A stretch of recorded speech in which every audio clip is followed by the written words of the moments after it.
Story చిలుక కథ చెప్పవా?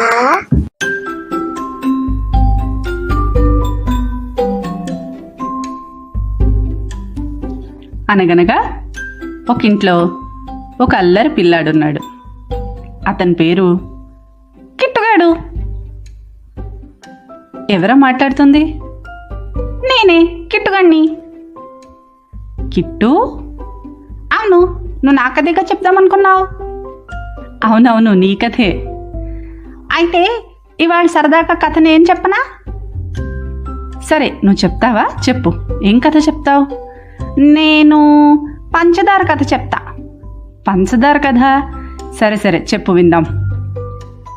అనగనగా ఒక పంచదార ఉంది. ఆ పంచదారని అందరూ పాలల్లో కలుపుకొని తాగేశారు. అప్పుడు ఆ పంచదార ఏం చేసింది తెలుసా? ఏం చేసింది? ఇంకేం చేస్తుంది, ఏడుస్తూ కూర్చుంది. స్టోరీ కంచికి చిలకింటికి.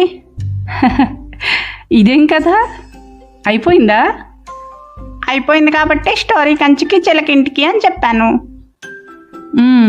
బాగుంది బాగుంది. ఇంకో కథ చెప్తావా? ఇంకో కథ కిట్టుగాడి కథ చెప్పనా? కిట్టుగాడి కథ అంటే నీ కథే. సరే సరే, చెప్పు, విందాం. అనగనగనగా ఓ కిట్టుగాడు ఉన్నాడు.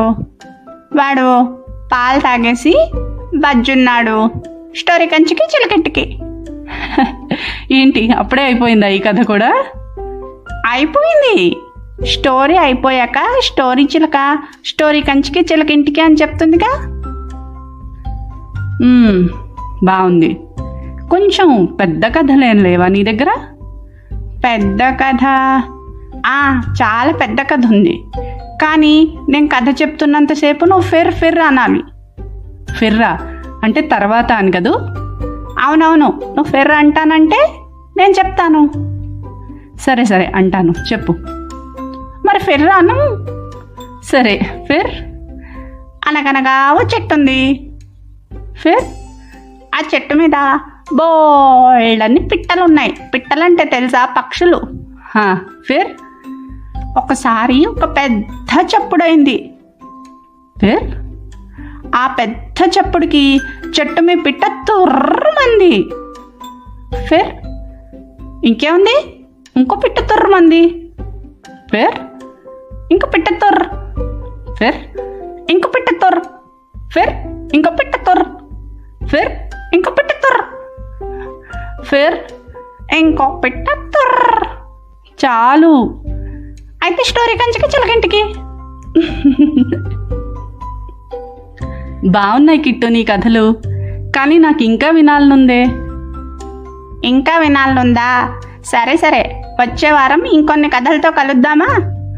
సరే అయితే, స్టోరీ కంచికి చిలక ఇంటికి. మీకు మా కథలు నచ్చి మమ్మల్ని సపోర్ట్ చేయాలనుకుంటే సబ్స్క్రైబ్ బటన్ నొక్కండి. Thank you. హలో గాయ్స్, మీకు ఈ కథ నచ్చితే లైక్ చేయండి, షేర్ చేయండి. Bye bye.